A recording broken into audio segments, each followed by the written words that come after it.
sinakubwiraga se sheri. Yega bu nago nkwizi areba nk'akaboko ufite. Ni gatoya se.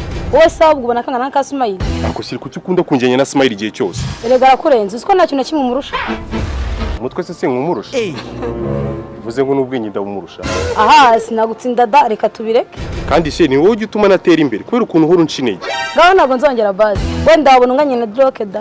Biriya se birarenze. Rega ubundi umutwe niwo hambere ibintu by'agatuza n'amapinya bikazanye. Ubu se twize nko mu bandi.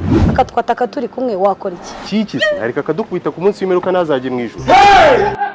Cyakoze ari ngifite sheri. None se ko nayarwanya kanyica. Ugapfa nyine unabaye. None se bu muri nagwamfira. Nyine nagwapfa ku bwanjye bibaye ngombwa. Ntago byaba ngombwa.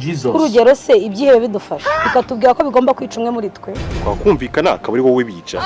Kisheri. Nkahita ngenda nkabwira iwanyu ko umaze kubuna.